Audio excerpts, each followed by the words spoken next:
आप सभी को आज हम बताने वाले क्वेश्चन देखिए, prove that root 5 is an irrational number. Prove करके दिखाना है कि रूट 5 जो है इरेशनल नंबर है। क्वेश्चन जो है ये 3 मार्क्स का क्वेश्चन पूछता है बोर्ड्स में, ठीक है। तो इसको क्या करते हैं, सॉल्व करते हैं। लिखेंगे क्या, let us assume root 5 be are rational number, ठीक है। हम इसको क्या करते हैं, एज्यूम करते हैं कि ये रैशनल नंबर, जब रैशनल नंबर है तो इसको क्या लिख सकते हैं, root 5 equal to P by Q और क्यू नॉट इक्वल टू 0। यहाँ पे 1 बाई अगर हम 0 लिखते हैं ना, इसको हम अनडिफाइंड लिखते हैं, मतलब ये डिफाइंड नहीं है, ये डिविजिबल नहीं है। यहाँ लिखेंगे क्या, can't divide by 0, divide by 0। इसको हम 0 से डिवाइड नहीं कर सकते, इसलिए यहाँ पे क्यू नॉट इक्वल टू 0 लिखते हैं, ठीक है। Where P and Q are co-prime, clear.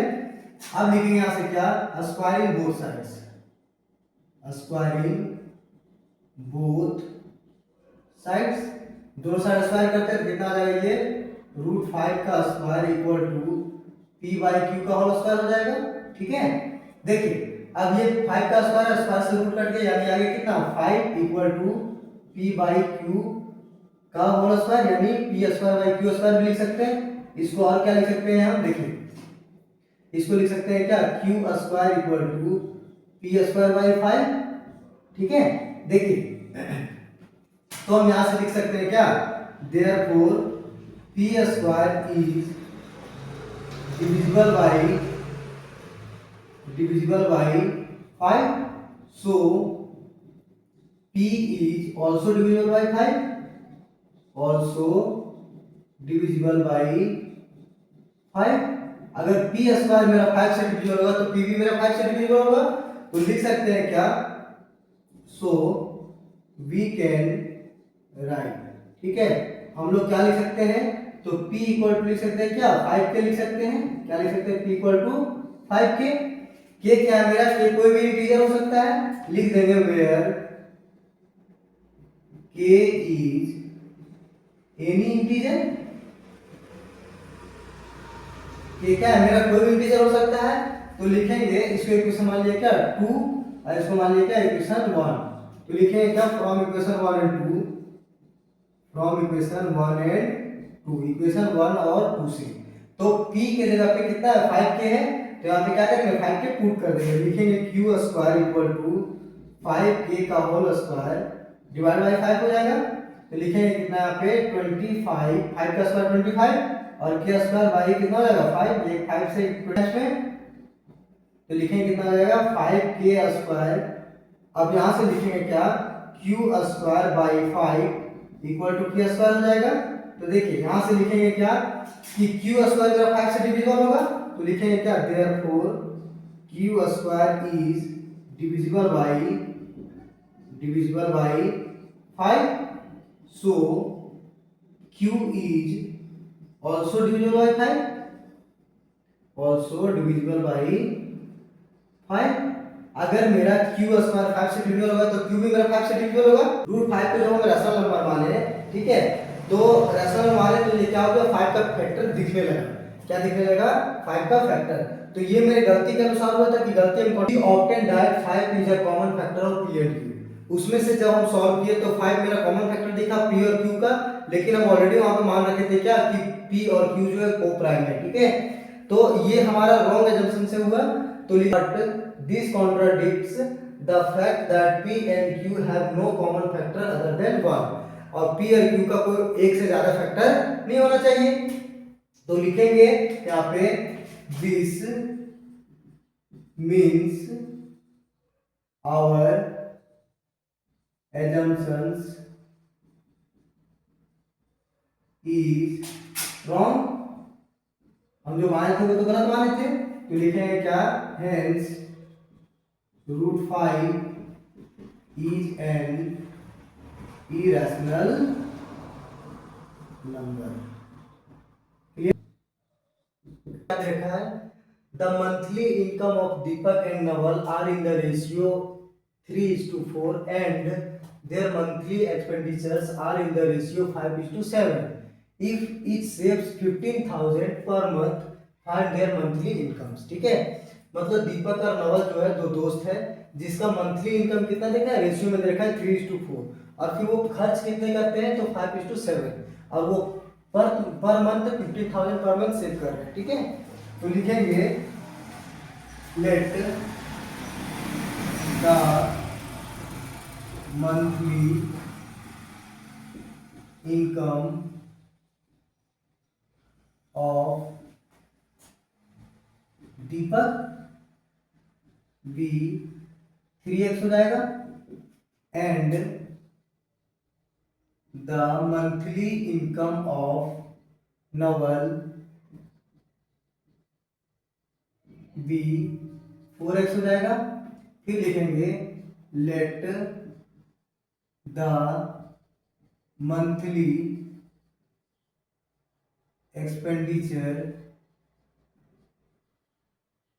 Of Deepak be 5y and the monthly expenditure of Naval be 7y।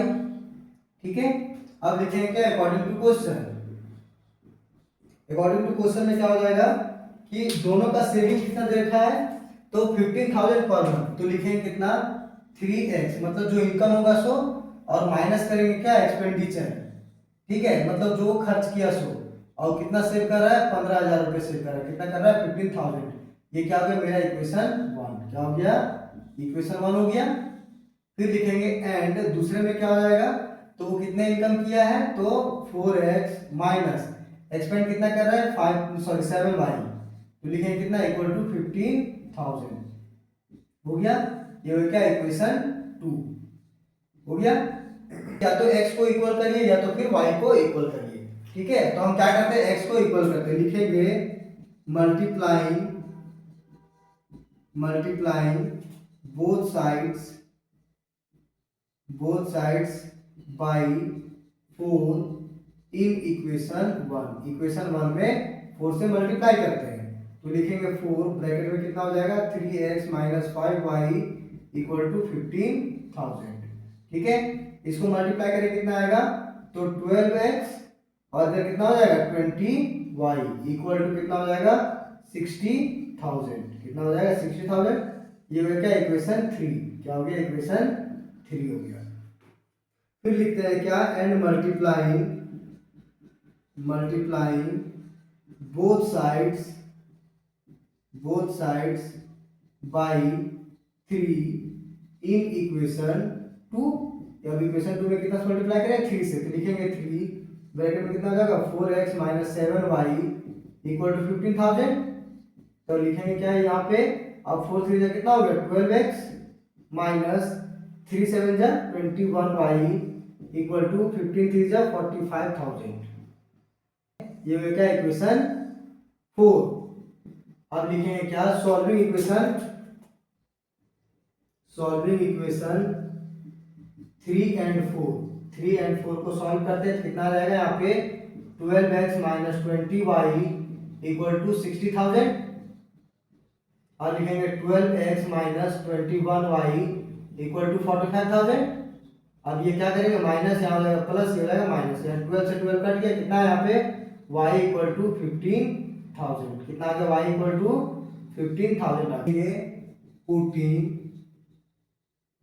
The value of y equal to 15,000 in equation 1। अब इक्वेशन 1 में क्या करते हैं पुट करते हैं, तो इक्वेशन 1 क्या था x minus 5y equal to 15,000 था, तो लिखेंगे क्या 3x माइनस 5y की जगह पे कितना है 15,000, तो 15,000 पुट किया इक्वल टू कितना आ जाएगा 15,000 हो जाएगा। 3x माइनस कितना आ जाएगा 75,000 आएगा, ये इक्वल टू कितना आ जाएगा 15,000। तो लिखेंगे कितना यहाँ पे ये इधर माइनस हो जाएगा प्लस हो जाएगा, तो लिखेंगे 3x इक्वल टू 90,000 हो जाएगा ये। तो लिखेंगे x कितना आ गया x equal to 90,000 divided by 3 यानी कितना आ जाएगा 30,000। तो x कितना हो गया मेरा 30,000 हो गया। अब क्वेश्चन में क्या पूछा था ना कि दीपक का मंथली इनकम कितना है और नवल का मंथली इनकम कितना है, तो लिखेंगे ऑफ दीपक का मंथली इनकम कितना था 3x था, तो लिखेंगे 3 इंटू 30,000 यानी कितना हो जाएगा 90,000 हो जाएगा दीपक का मंथली इनकम ऑफ नवल का मंथली इनकम कितना था 4x, तो लिखेंगे 4 इंटू 30,000, तो लिखेंगे कितना ₹1,20,000। ये हो गया आंसर।